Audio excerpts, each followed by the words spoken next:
If England want to compete with All Blacks they must play less, says Foden. When Ben Foden was considering a career move to America, part of the appeal was shorter seasons. Now, the former England fullback is heading to New York, with a warning about the grind he is leaving behind. The visa has finally arrived, so he is all set. Next week, the 33-year-old will land in the Big Apple, ready to help the startup franchise he is joining to make an impact in Major League Rugby. He will serve as a player coach. In time, the objective is a post-career venture into broadcasting, unless Foden discovers a sufficient aptitude and appetite for coaching to make it a full-time job. There is already evidence that punditry would come naturally. He has always been articulate, but now he also has the freedom to express profound views on the sport, free of the need to avoid rocking boats, at a club or within a national squad. Foden played 34 tests for England, between 2009 and 2013, and last May he left Northampton after a decade of sterling service to the East Midlands club. There were various factors behind his decision to venture over to the States, but workload was one of them. With New York, he will be involved in a league campaign until May. That's it, until preseason in November. No other tournaments.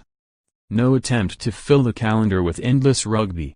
It's a far cry from what he's been used to, a relentless slog which is destined to become even more extreme whenever the new global season structure is finalized. Citing the pressure created in the Premiership by promotion and relegation, he said, "In the last couple of years I always felt that I was going onto the field at about 80%. I had 2 very bad knee injuries and an ankle injury. I always had a niggle of some sort. You never feel 100%. I always say to young professionals coming through that they need to be more selfish. If you're not 100% then you shouldn't be on the field. Your body is your job. You've got to look after yourself. I have never done it as a player. I always wanted to be on the field, so if someone said, 'Are you all right?' I'd just nod my head and get on with it. That is really common in the game and some coaches put you in an awkward position. As a player, you should always want to play, so if a coach asks if you want to play, you answer yes, if you're 10% fit or 100% fit. For me, it should be on the doctors or physios to say you can't play, but that is really difficult for them to do. It is difficult for whoever carries that burdens, but in terms of player welfare and longevity of careers, it is massively important. A line has to be drawn. Foden would be forgiven for thinking he is getting out at just the right time, as the domestic season is destined to be extended from 2020. The authorities insist that rest breaks will be factored in, but he is alarmed by this vision for the future, adding, "There's been talk of an 11-month season, but that cannot happen. It is madness." Rugby is very unique in the fact that it's a fast-paced, contact sport. If you look at all other major contact sports, their seasons are a lot shorter. This is not a universal issue, it is primarily an English one. Other nations handle their players with care, as unions control workloads. Even in France, where the season is long and grueling, coaches rotate massive squads for many away fixtures. So the problem is most acute here, and it has ramifications at test level. If England want to compete with New Zealand, something has to change, said Foden. New Zealand's seasons are shorter. And how are Ireland so good, with only 4 provincial teams to pick from? Their players are well managed and looked after, that's why. The RFU won't allow players to be picked for England if they go abroad, which makes sense to protect the domestic game, but it means that they are forced to stay in probably the toughest league in rugby.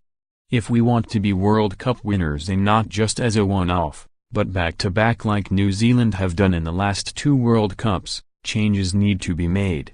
You need your fittest and best players on the field at all times. Gone are the days when Foden would play on through niggles and fatigue, striving for that ultimate target of England caps and honours.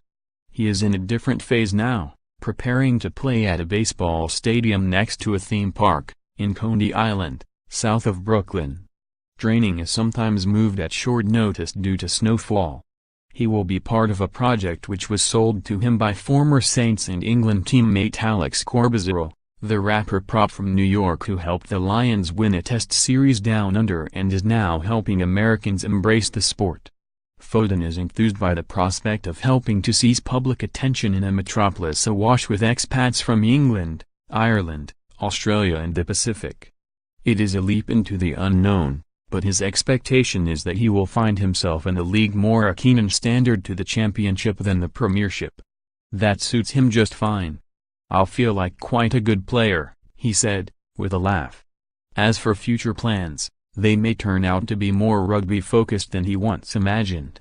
"I always thought that when I finished playing, I'd be glad to be rid of the game," he said.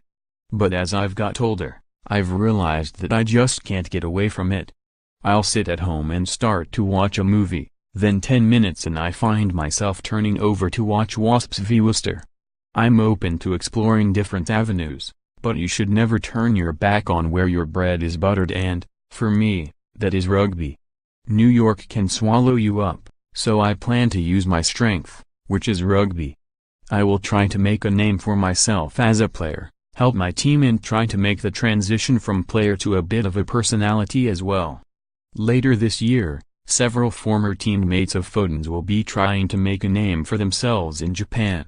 England will go to the World Cup as one of the primary contenders. Asked how he rates their chances, Foden said, "Everyone looks at the World Cup and thinks about who are the top 4 teams you'd expect to see in the semi-finals. I think that England are definitely in that category.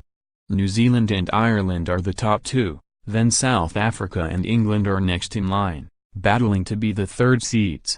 Wales are always in the mix too and they'll be dangerous, but I think England are in a good place. The autumn internationals were a turning point and they have momentum again." His optimism is founded in part on Eddie Jones's decision to deploy Owen Farrell in his preferred position at fly half. "I've always thought that's where we should play him, and also the emergence of a new weapon of mass destruction out wide, Joe Kukanaziga. I was one of the people who thought that maybe he's not ready," said Foden. "Then I watched him play for England and thought, wow, he is dangerous. As an opposition winger, you'd wake up on the morning of the game, remember that you've got to mark him and think, oh, no. It's nice that England have got someone like that at our disposal now, a big unit who can shift." Foden is a smaller unit who can shift, as he will soon prove to American audiences, having gladly left the grind behind.